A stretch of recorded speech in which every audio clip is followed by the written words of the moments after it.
Magandang araw po mga kababayan. Ito po tatalakayin muna natin itong budget natin for the year 2027. Naku po, napakalaki. 7.2 trillion pesos is.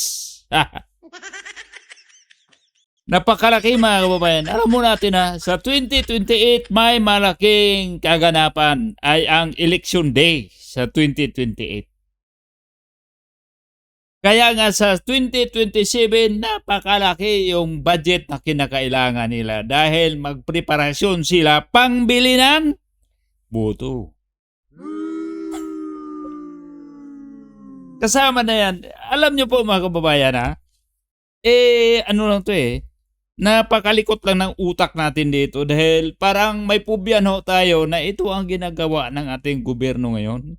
Napakadumi ang kanilang mga laro. At bago tayo magpatuloy, tunghayan muna natin itong kaganapan dito sa interview dito ni Congressman Toby Chanco. Yung plakpakan natin mga kababayan.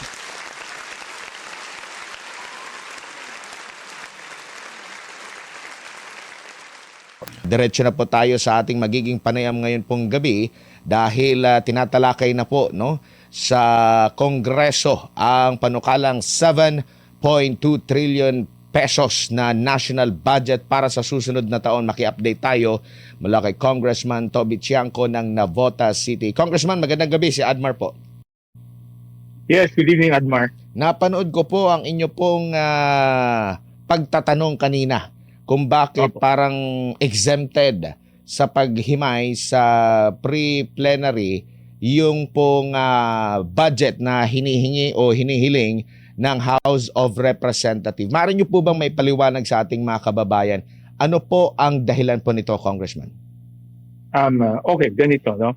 Unang-una, Admar, para mas maintindihan ng ating mga kababayan, ang proseso po ng budget hearing sa House of Representatives ay dalawang parte po yan. Unang-una po, yung tinatawag na pre-plenary budget hearing, no? Diyan po sa pre-plenary budget hearing, napaka-stricto po ng House of Representatives, no?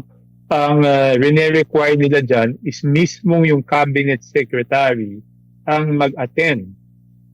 At hindi sila pumapayag na hindi mag-attend yung cabinet secretary. Pag hindi nag-attend yung cabinet secretary dyan, i-defer yung budget ng departamento na yun. So napaka-stricto pagdating sa bagay ng pre-plenary. Dahil doon lang po sa pre-plenary nyo pwedeng tanungin ng direkta yung budget secretary. Kasi pagdating po doon sa plenaryo, hindi na pwedeng magsalita yung yung secretary ng departamento. Ang magsasalita doon is yung mga vice chairman na nagdedepensa ng budget ng isang departamento, no? Ngayon, pag nagpunta po sa pre-plenary, yan po yung napapanood nyo na ipapakita ng department secretary kung papaano nila ginastos yung pondo ng kasulukuyan at nakaraang budget at kung ano yung basihan at bakit sila humihingi ng ganitong halagang budget pagdating sa susunod na taon, no? So, napakahalaga yung prosesong yan dahil kailangan nilang depensahan na ginastos nila ng tama, kailangan nilang depensahan yan na nagastos nila karamihan ng pondo at naibalik sa taong bayan bilang serbisyo o proyekto, no? So, isipin nyo, ganun ka-stricto yan. Tapos yung House of Representatives na mismong budget namin, hindi po dumadaan sa ganyang proseso. Ang gagawin Yun lang. Yun lang. Tapos ngayon, ito pang mga representatibo, itong mga buhaya, sila pa yung pinaka-stricto. Diba? Ito na po, nagsasalita na po itong isa sa mga congressman, ito si Congressman Toby Chanco. Naniwala ako dito mga kababayan dahil kahit sabihin naman na hindi naman lahat ng mga natin dito, kaanib naman natin dito ay kakalabanin natin. Ang sa atin ho dito, kung ano yung punto na may tama, na may pupulo tayong napakagandang layunin para sa ating sambayan ng Pilipino, doon tayo papanig. Yan, palakpakan natin.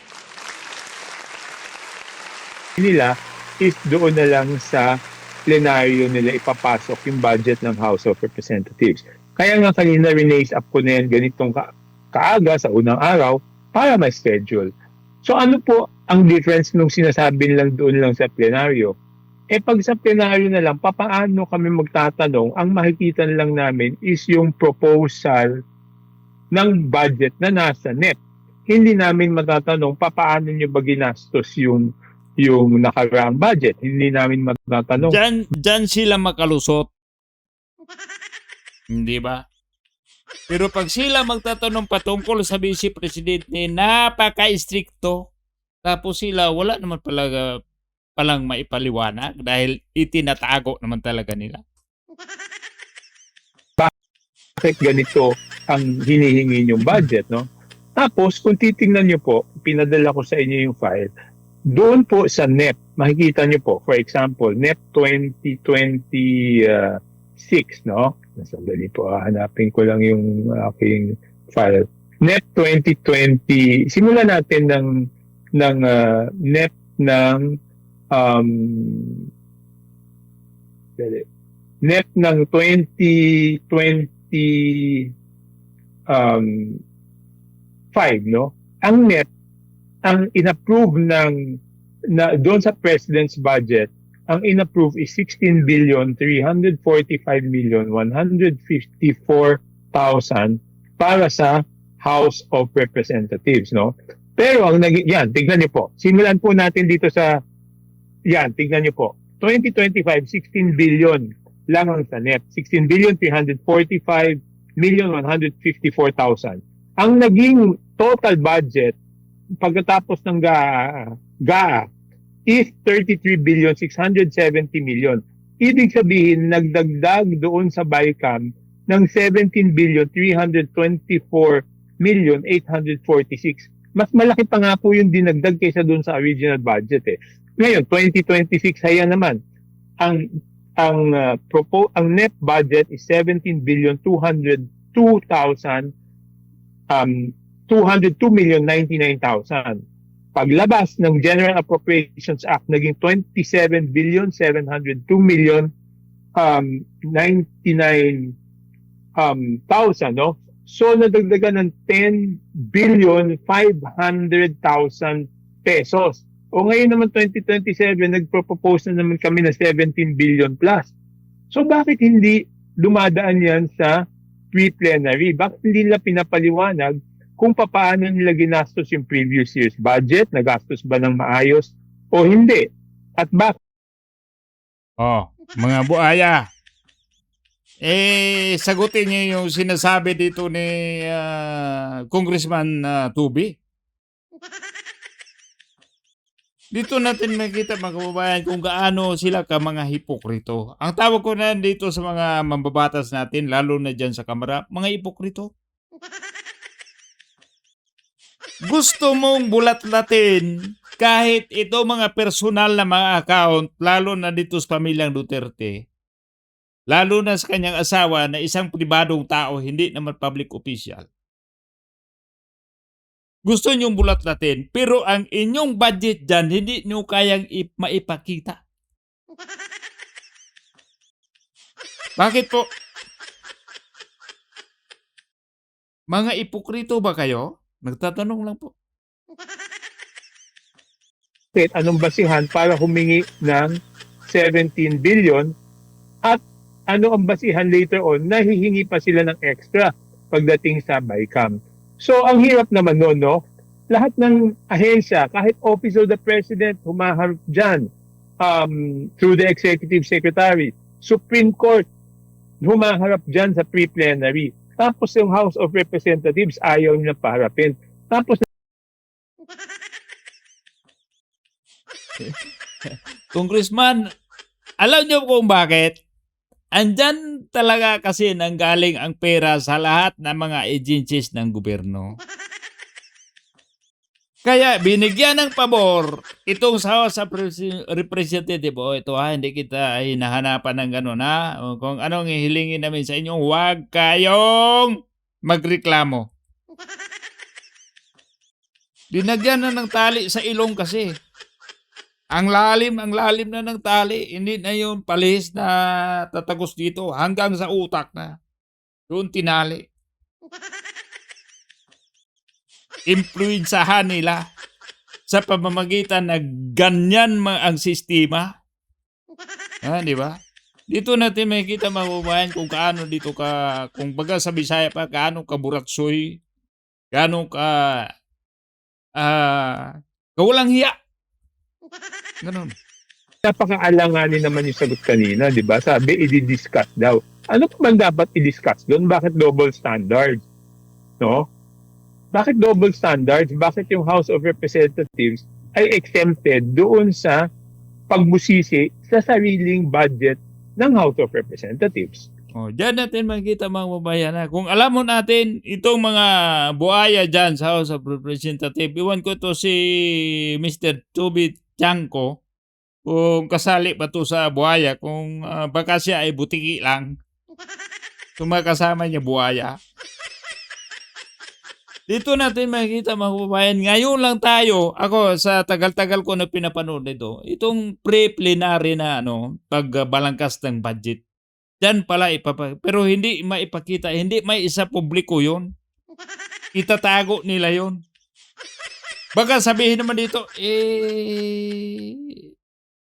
nagawa naman namin. Wala kaming prueba dahil wala kami makita. Diba? Sabihin nyo, nagawa naman namin, nag-usap naman kami, pinapatawag, pinapaliwanag naman sa amin yun. Nagpapaliwanag naman kami. Ito, sabihin ng speaker, ito naman ang namin. Baka ikaw, itong Congressman si Toby Chanko, baka wala ka lang dyan yung nag-usap kami. Baka ganun. Ito si Congressman Toby Chanko, pag wala talagang ebidensya, wala siyang magagawa. Pero dito ayon sa kanyang mga pananalita ayon sa kanyang information na naririnig natin, na ito pala yung tamang proseso, pero double standard, ito lang sa mga ibang mga agencies ng gobyerno ang dumadaan sa proseso na yon. Kung paano mo ipaliwanag, paano mo ginastos yung nakaraan, gaano mo yung ginastos itong present, bakit dagdag ka na ganun o bakit hingi ka ngayon ng budget yung sa next year? Yung sa HOR, wala. Alam na this. Ito ang ginagawa nilang gatasan. Diba? Opo, lalo na sa gitna ng issue ng impeachment na pinapa-account nila, sinasabi nila na may maling nagawa daw sa paggasta ang Office of the Vice President, ang DepEd, sa gitna ng issue pa ng sinasabing korupsyon dahil sa flood control. Nandun pa ulit yung pagbuhay ulit sa issue na panawagan na dapat maging pantay na yung liquidation, hindi lang po certification, dapat mas maging role model ang Kamara o ang Kongreso po dito sa pagiging transparency, Congressman. Tama po ba? Yun ang akin naman tinutulak eh. 'Di ba? If we want transparency from all departments, dapat kami ang maging halimbawa. Yun. Kasi yung budget nang gagaling sa amin kaming nagbubusisi ng budget ng lahat ng departamento. Tapos yung budget namin mismo, ayaw nilang ipabusisi. 'Di ba? Parang lokohan naman yata yun, 'di ba? Nasaan yung accountability doon kung mismong yung budget namin ayaw nilang ipabusisi, 'di ba? Dapat ipabusisi. Tama yung sinabi ko rin yan kanina, 'di ba? House lang ang merong liquidation by certification. Yun.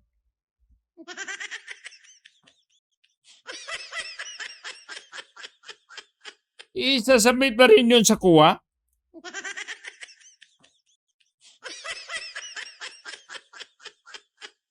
Kaya dito sa impeachment trial ni BP Sara, yung nawalan ng gana yung mga tao. Dahil dito makikita kung gaano kahipokrito. Ito pa naman nangunguna sa impeachment itong HOR na ang pinag-usapan ay pera.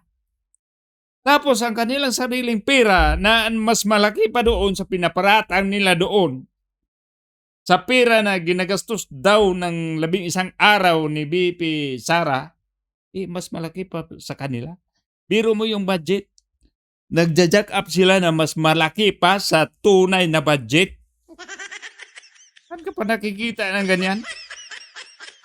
Basta-basta mo na lang hinugot. So kung ibig sabihin niyan mga kababayan, parang nanghihingi ako ng baon. Bigyan mo ko ng baon. Magkano yung baon? Kailangan ng baon 20 pesos. Pagkatapos sabi ng nanay mo, pagkukuha lang doon sa lagayan ng pambaon mo, kinuha mo 50 pesos.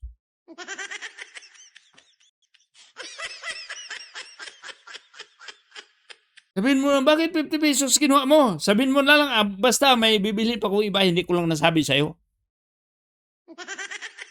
Ganon? Dibawa, ikaw ang tatay, ikaw ang nanay, papaya ka, ganunin ka ng anak mo. Diba? Napaka walang mudo. Napaka walang galang. Masasabi ko lang dito sa HOR, napaka walang galang sa sambayan ng Pilipino. Abusado. Hipokrito. Tapos ayaw pa nilang paalam kung paano ginastos yung pondo doon. Yun lang naman yung akin di ba? Bakit exempted yung House of Representatives Yun. sa kalakaran? Tapos sabi nila, ang sagot sa akin kanina ni Chairperson Mika Swansea, meron din daw ibang maliliit na departments na hindi dumadaan sa pre-plenary. At pwede naman daw na yung House of Representatives budget hindi dumaan sa pre-plenary. Kung gano'n naman pala, pwede. Bakit yung iba pinapadaan namin sa pre-plenary tapos kami hindi? So, ibig ko na sabihin, dapat pare-pareho ang standards pagdating sa budget. Dahil maghanap talaga sila ng paraan kung saan sila makakupit. Dito tayo kukuha sa hindi mabusisi. Dito tayo hihirit. Di ba? Dito po mga kababayan na pag pera na pag-usapan, kahit gaano ka pa ka-edukado, mawawala yung mudo mo, mawawala yung good manners and that conduct mo, basta pira na pag-usapan. So pira na to. Ito si Mr. Tubi Chanko, mayaman lang siguro to. Tapos ito mga buhaya, mayayaman naman, pero maggutom pa rin. Hindi yan ang ginugutom, utak at bulsa.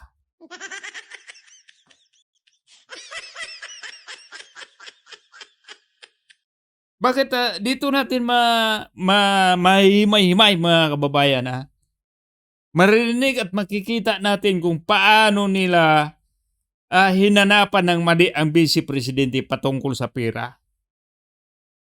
Na hanggang ngayon wala pa naman silang maipakita na nagkamali talaga. Pero ito talaga, na sa unang-una pa lang, mali ang proseso na ginagamit nila, wala namang nag-question. Diba? lahat naman yan ay pera ng taong bayan, whether ginastos ng executive branch, whether ginastos ng House of Representatives, maging transparent tayo sa ating mga kababayan. Yun lang yung akin dito. Opo. Lalo na sa mga pagtatalakay po dito sa impeachment, congressman. Kasi laging nabubusisi na yung plano, bakit hindi ito nasama sa plano, di ba ganito yung plano ninyo, bakit iba sa implementation.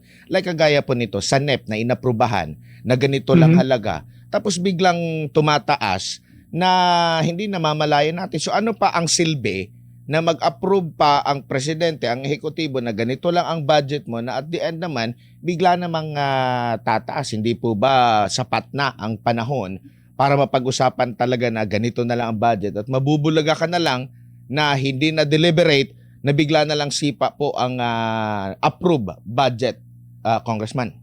Tama po yan, Admar. Diba, ang number one step is lahat ng departamento to, pag manood kayo ng budget, ipapaliwanag muna nila papaano nila ginastos yung budget nung nakaraang taon, papaano nila ginagastos yung budget ng kasalukuyang taon, ano yung mga programa at serbisyo na gagawin nila, kaya kailangan nila ng ganitong budget sa susunod na panahon. So ganun din dapat ang sa House of Representatives. Paano nyo ginastos yung budget ng 2025? Ano ang status ng paggastos ng 2026? Ano ang mga plano at programa na gagawin kaya't kailangan nyo nitong budget na ito? Di ba? Para pagdating naman sa susunod na taon, tatanong natin, nasunod niyo ba yung mga plano at programa niyo para sa House of Representatives, di ba? So, hindi ko maintindihan ayaw, di ba, bakit pa kailangan pag-usapan sa leadership yon kung papayag o hindi? Ang hinihingi lang naman natin is transparency, ipakita, no? So, bakit kailangan hindi naman kailangan mahirap na desisyon yun, di ba?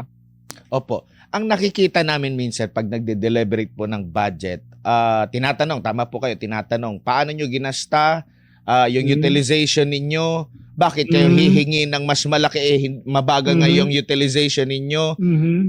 Minsan nga, napapagalitan ng mga congressman na nagde-deliberate ang mga ahensya, ang mga opisyal. Pero sino po ang gumagawa sa budget ng Kamara po, Congressman? Hindi, sa tingin ko ang gumawa niyan is yung Committee on Accounts, no? Kasi sila po yung in charge sa budget ng House. So dapat ipresenta nila 'yon sa budget briefing at ipaliwanag nila. Hindi pa pwedeng exempted sa prosesong 'yon. Hindi man pwedeng porket pinayagan niya na napakatagal na panahon ituloy pa rin sa kasalukuyang panahon, 'di ba?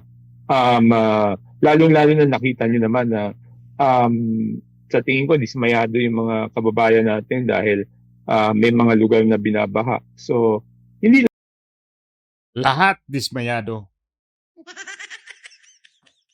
Kita naman natin, ano bang programa ng gobyerno na nagbibigay ng kaginhawaan ng Pilipino?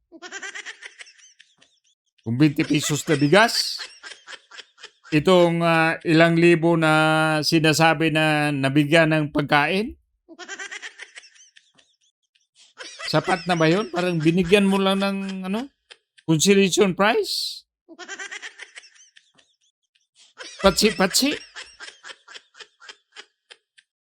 Ano bang programa pinakamatibay ngayon sa administrasyon? Wala eh. Maliban sa paghabol doon sa mga kumukontra sa kanya, tumutuligsa sa kanya, yung hindi kontento sa kanyang serbisyo. Wala eh. Karsada, bulok. Transportasyon, bulok.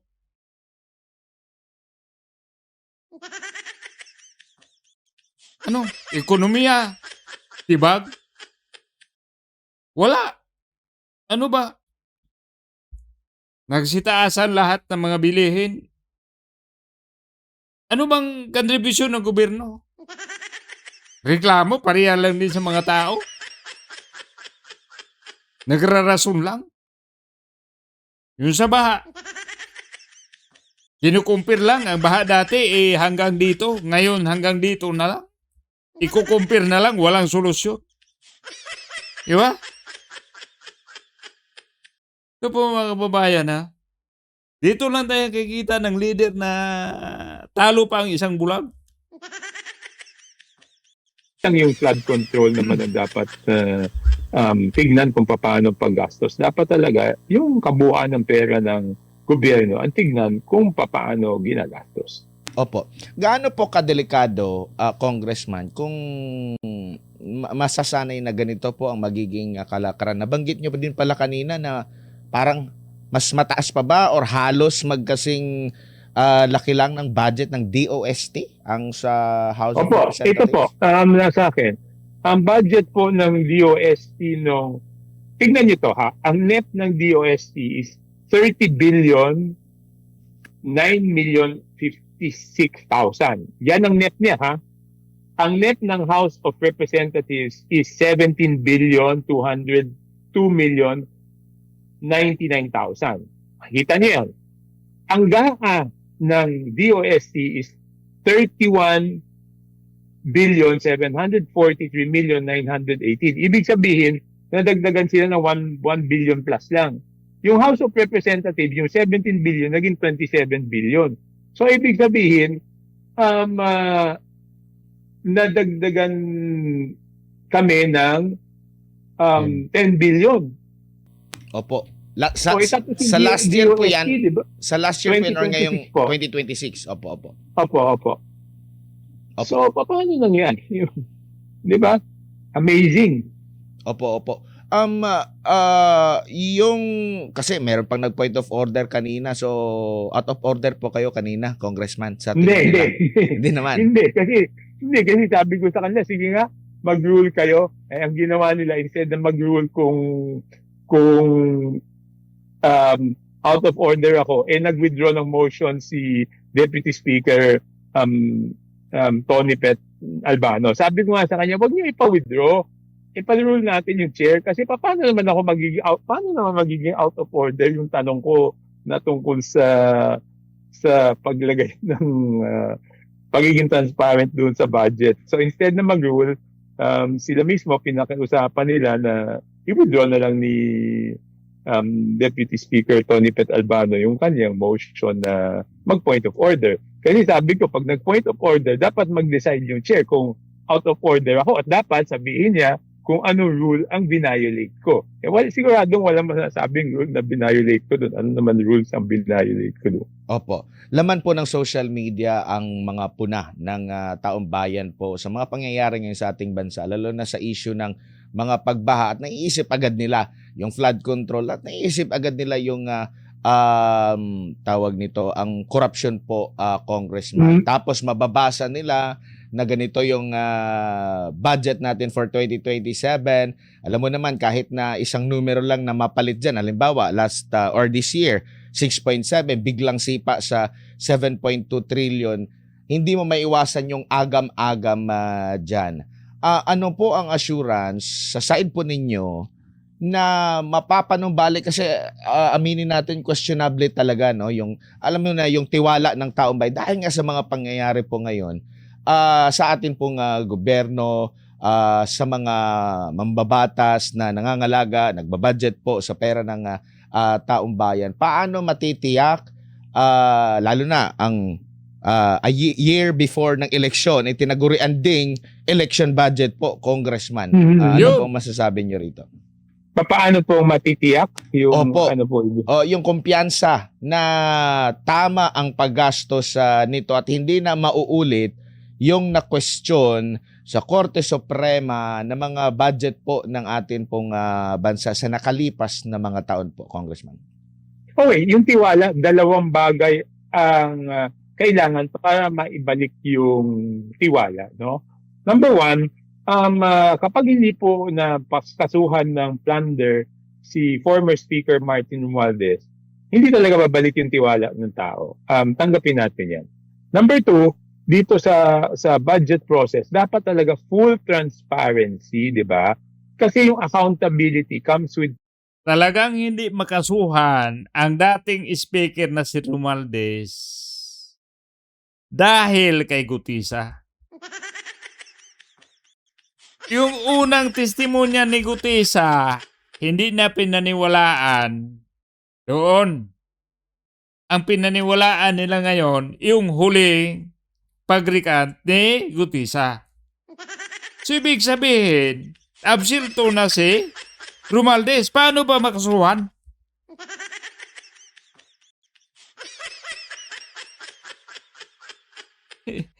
Ito po mga kababayan, ito si Orly Gutisa, tiba-tiba. Saan ka ba nakakita dito mga kababayan? Ito, sigwi muna tayo. Saan tayo nakikita mga kababayan, ha? Ito ngayong mission, ito ngayong goal ng administrasyon ay habulin ang lahat ng mga kumakalaban sa administrasyon. Alam mo natin, ang hinahabol ngayon ay yung mga taong nakakulong na.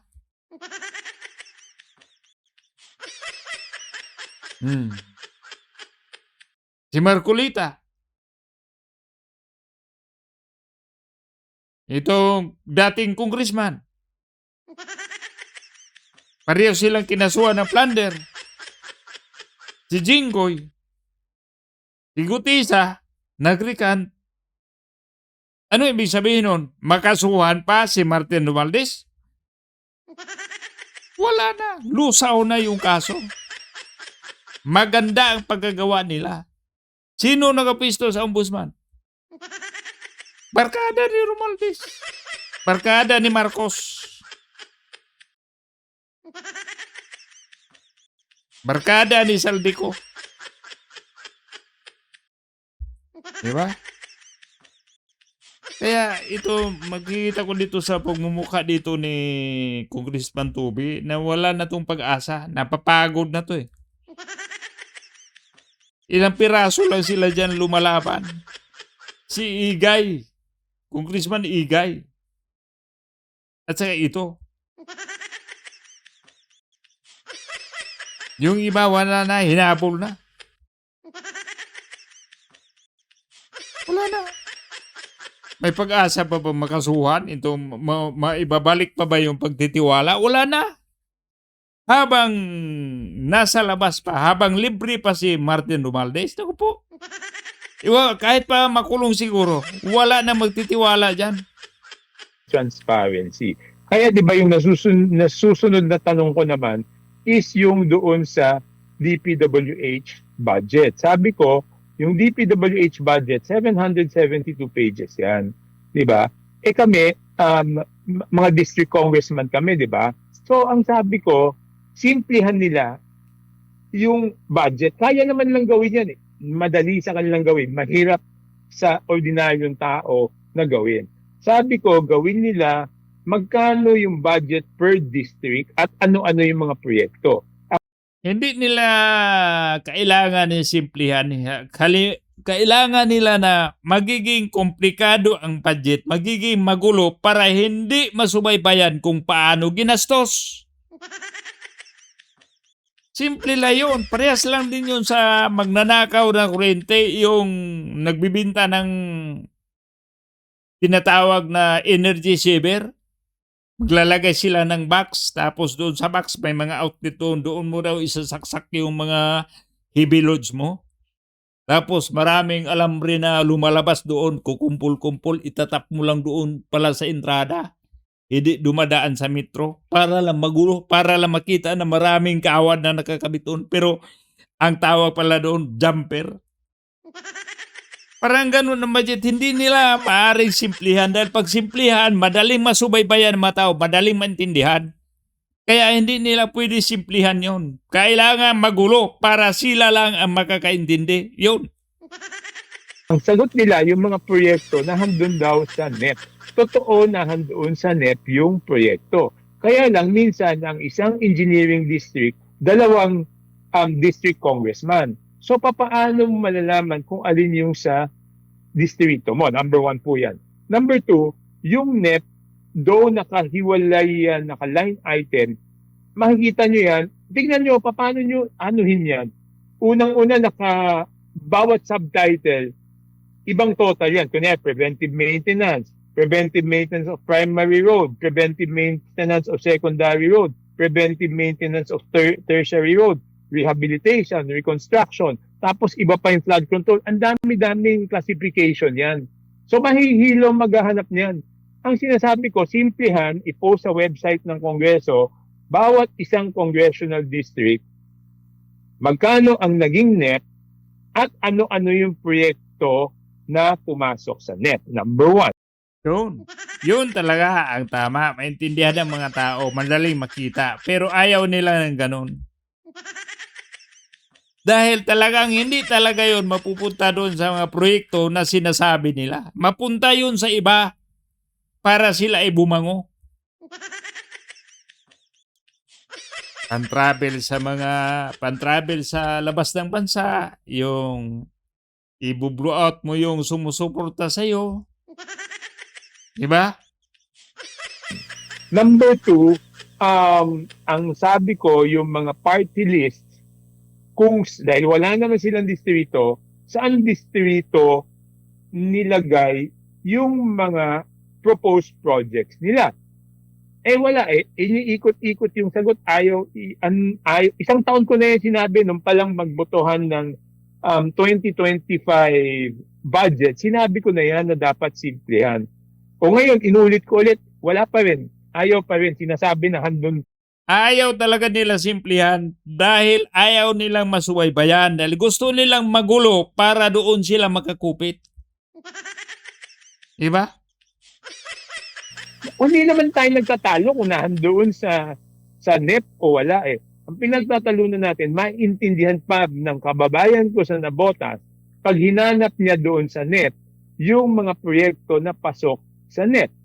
Okay? Anong masama doon? Wala namang masama doon sa hinihingi ko eh, pero Opo. Baka, hindi ko alam eh. baka ang mangyayari na naman dyan na congressman, kung meron na namang kontrobersya, mapipilitan na naman si gobyerno na ilalagay sa website na naman yung mga listahan ng mga proyekto at magpapatulong na naman sa taong bayan na pakihanap nga ito, pakicheck nga ninyo sa inyong mga lugar kung nandyan na ba ito. Eh, di ba mas maganda yung naging proposal ninyo na kung ano yung approved na mga proyekto, ilathala siya, i-publish siya para diretso na. O, di ba sabi dito na merong gagawin na flood control? Asa na ngayon? Mas madali po. Mahirapan yung district representative dyan. Hindi sila makapalusot ng pera. Mapunta talaga yun sa proyekto. Makinabang yung mga tao. Ang gusto nila is sila makinabang. Yung mga tao magiging alila, magiging pobre at lagi lamang nag-aantay kung anong tulong na ibibigay sa bawat distrito. Diba? Patsi-patsi. Baka doon kinuha yung mga pang-suporta doon sa mga nagkasakit. Kahit para karsada yon, para kanal yon, para pang widening ng mga karsada, inapunta pambayad ng hospital.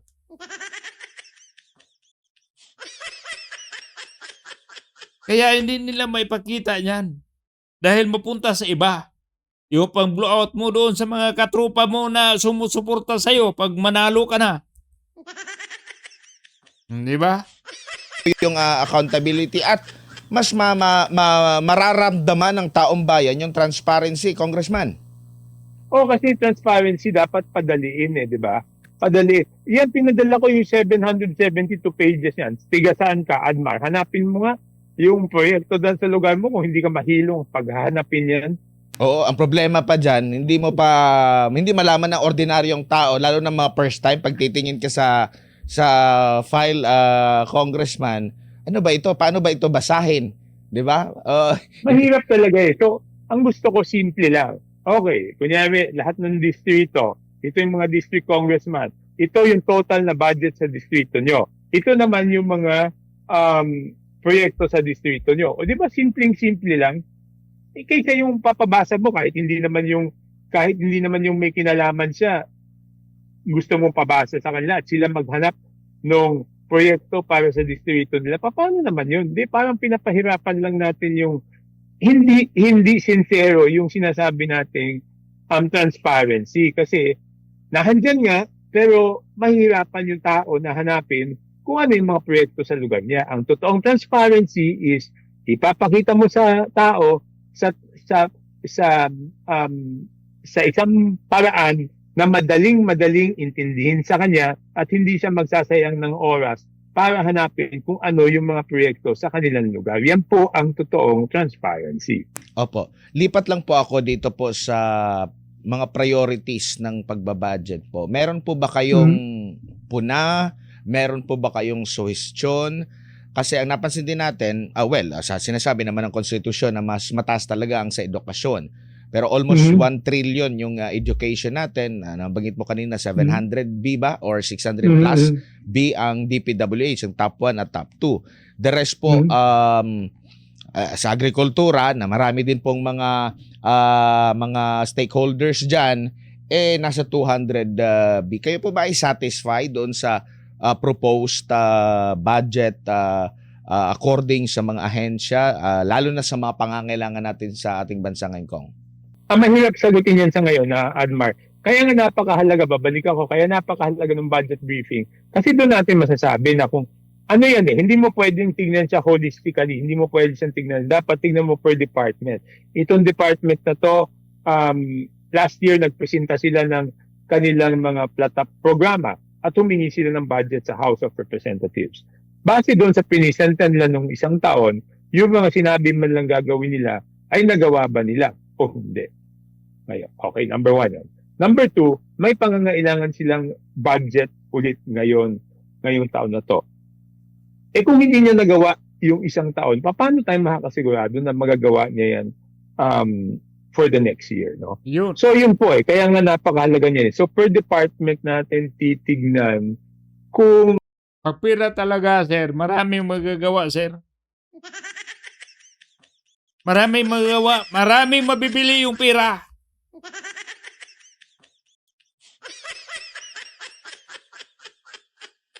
Alam niyo po mga kababayan na dito lang tayo mabubuisit. Pira na to, ang laki-laki ng halaga. Billions, trillions, millions.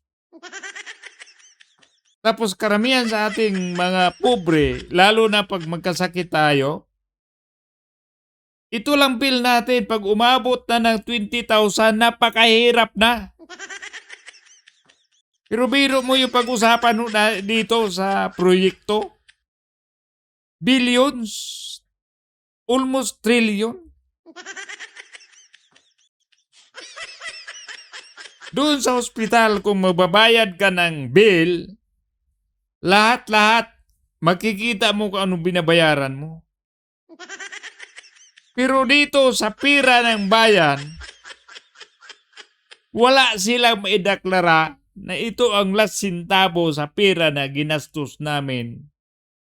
Ang pira ninyo na para maibalik sa inyo.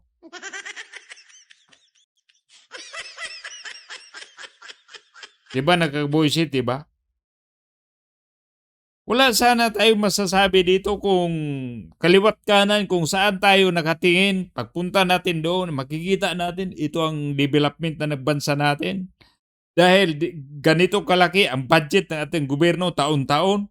Dito talaga napunta, napakaganda. Ito ekonomiya, napakaganda.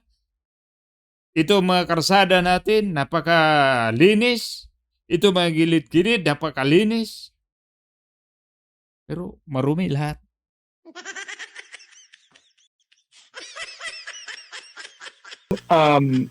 Tama ba yung budget or hindi, no? Yun yung akin. Kaya papakinggan natin yung mga budget briefings at doon natin makikita kung ano ba talaga ang mga performance ng bawat departamento at yung mga plano ng bawat departamento sa darating na taon. Opo. Meron pong mga puna, mga na-raise up doon sa deliberasyon po ng Korte Suprema sa mga past na mga budget po, Congressman. Sa tingin nyo po, well noted ito, lalo na sa panig din ng Kongreso, sa tamang paggastos na naayon sa konstitusyon, naayon sa batas po natin, or ano po masasabi nyo po? Hindi, wala pa kasing naging hatol yung Korte Suprema doon sa unprogrammed appropriations, no? So, hintayin natin kung ano po magiging hatol ng Korte Suprema daw, no? Pero sa akin naman, bilang mambabatas, ang sinasabi ko is, pag sinabi natin transparency, hindi pa, half transparency is not transparency, di ba? Ang transparency, ibig sabihin, 100% transparent. Yan, hindi pwedeng selective, no? Basta't may tinago ka kahit konti, hindi transparent. Transparency doon sa kalaban. Tulad na BPIDAY, kailangan transparency, accountability, kailangan. Pero doon sa mga mambabatas, wala. Liquidation by certification lang kinakailangan. Di na kailangan yung ibang mga mabusisi pa, wala. Sa Vice Presidente lang meron transparency. Sa Presidente, wala. Hindi na kailangan. Doon sa mga mambabatas, hindi na kailangan. Sa Vice Presidente lang. Diba? Yan. Katulad dito, dalawa pa lang po ang pinagsimulan ko, no? Yung palang budget ng House of Representatives at budget ng DPWH per district. hindi na nila mailabas. Ano naman aasahan nating transparency pag ganyan yung pinag-uusapan natin. No? Pero hindi po tayo hihinto. Yung ibang mga departments na medyo naiintindihan natin, magpa-participate po tayo kung meron tayong nakikitang hindi ayos o dapat ma-improve para mas maging maganda yung paggastos ng budget. No? So, titignan po natin. Opo, numbers game din po ang ang issue dyan po sa Kongreso po, Congressman. Halimbawa, kayo lang ang talagang nagsusumikap na ma-erase yan, ma-implement yan. Ano pong mangyayari sa atin dyan? Kung magkakaroon ng botohan na still, kahit ikaw lang po yung mga nag-oppose dyan, pero karamihan magkakaisa na i-push through pa rin niya yan. Meron pa bang mga remedyo para maituwid kung may nakikita kayong mga kamalian? Wala na. Hindi, we have to admit na talagang ma-outvote tayo pagdating sa bagay na yan, no? Pero tingnan natin. Tayo naman ay umaasa na pag naliwanagan nila, siyempre unti-unti silang sasama, pero siyempre yung iba Pagdasal natin na mauntog yung ulo nila, sir. Mauntog ba? Na habang kumakain, nahihilo, tapos nauntog yung ulo sa misa. kahit papano nagwo-worry pa din, di ba? Na hindi sila come out in the open. Katulad kanina, madami nagsasabi sa akin, tama naman yung ginawa mo, pero tahimik na lang kami. Baka mapag-initan kami. Ganun okay lang yun. Basta sa akin. Yun lang, mga kababayan. Dahil alam mo natin kung anong galawan ngayon sa administrasyon. Halimbawa, hindi ka follow the rule, hindi ka lilis ka sa linya. Alis ka talaga. Pag initan ka talaga, hanapan ka ng mali. Dito tayo makakita, mga kababayan, sa isang institusyon, sa isang institusyon ng gobyerno, na maraming gustong gumagawa ng tama. Pero nakikita nila na sa pamamagitan ng paggawa nila ng tama at mga insaktong mga pamaraan, sila ay mapahamak. Mapahamak ang kanilang karir.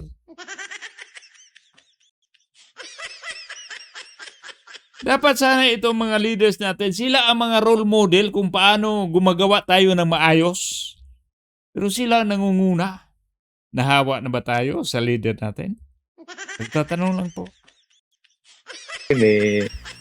Ginagawa ko lang yung trabaho ko. So, tuloy-tuloy lang po ako doon sa pagganap ng aking tungkulin. Nahinto na po ba ang role ng executive, lalo na sa side po ng Pangulo doon sa pag-propose lang ng budget? Wala po ba siyang say? Hindi ba kailalapit sa kanya na Mr. President, baka naman pwede magkaroon ng pahayag na ganito ang gawin natin, na inline sa nais mo, na sa mga sinasabi mo na transparency?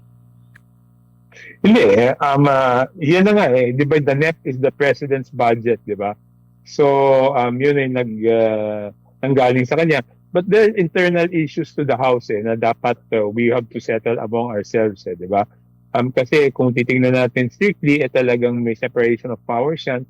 So, we will advocate it within sa loob ng House of Representatives. No, naniniwala naman ako na may mga susunod naman, may mga sasama naman doon sa ating cause. As the budget deliberation goes along, meron namang mga titindig dyan at mag-raise ng questions. Hindi lang naman po ako mag-isa, no? Pero yung aasahan namin na magiging mayorya kami, mahirap po sigurong Hindi ka talaga nag-iisa, pero nasa isip lang nila, hindi nila pwedeng gawin. Ikaw lang pwedeng gumawa. Ano ba? Wala. Dito po natin makikita, mga kababayan, kung anong sikap nito, anong pagpipilit ito sa sarili niya na ito ipakita sa mga kasama niya na ito ang gagawin ng tama. Pero paano yung makasama niya kung takot na doon sa pangyayari? Halimbawa ngayon na pagkakataon dito sa administrasyon, sino gumagawa ng tama? Pag-iinitan ng ating administrasyon. mangyari yan. Sasapat pa naman yung panahon po, August pa lang ngayon, para hindi lang sa maipasa, mabusisi talaga ng gusto mahimay at ng kumbaga mag-end up kayo ng approved na budget na talagang kung titingnan ng mga tao, ng taong bayan, hindi kayo mangangamba at magiging kampante sila na sapat yung safety measures at hindi na mauulit yung mga kontrobersyang naranasan po sa ating bansa, Kong. Subukan natin, no? Pero kung matatandaan mo, Admar, di ba? Last year, ako yung unang-una nagsabi na dapat wala na yung small committee, dapat yung amendments ay gawin bago mag-second reading. Di ba noong una, lahat sila tumututol, di ba? Wala namang sumasama sa akin nun. Pero nung nagkaroon ng clamor na sinabi ng publiko ay talagang dapat gano'n, o yun, nagkaroon ng BARC, di ba? Yun yung isang amendment na nangyari dahil doon sa kakulitan ko pagdating doon. So, hindi po ako hihinto dito. Siguro naman, maintindihan ng ating mga kababayan, hindi maganda yung kami na ang nag-approve ng budget, tapos yung budget namin, ayaw namin pabusisi. Yun. Di ba? Parang double standards eh. Oh, At hipokrito. yung double standards, yan nagsisimula yung kalokohan eh. Because pag may double standards, iniisip mo at you're above the law, di ba? The law applies to everyone but not to you. So, dyan na magsisimula yung kalokohan. Diyan makahanap ng lusot ito mga buhaya. Diyan sila makahanap na ito pagkakitaan natin itong pera nila. Mamursinto tayo rito. Diba? Napapanahon na ba na maglabas din ng desisyon ang Korte Suprema ukol doon sa kinikwestiyon na budget or naging GAA po sa nakalipas na taon para mas guided lalo at maiwasan, makamaneuver na agad habang pinapanday pa itong budget natin for 2027? Admar, pasensya na, hindi ako magkukomento pagdating sa bagay niyan because the Supreme Court is supreme, no? Sila lang ang makakapagdesisyon kung kailan sila handang magdesisyon. So, hindi ako makakapagbigay ng komento pagdating sa bagay na yan. Pasensya na po. Opo. Congressman, maraming salamat po sa inyong oras at panahon. Sa ulitin po, ingat po kayo. At hanggang dito lang po mga kababayan. Hanggang sa susunod nating video, magkita-kita tayo at mabuhay ang Pilipinas.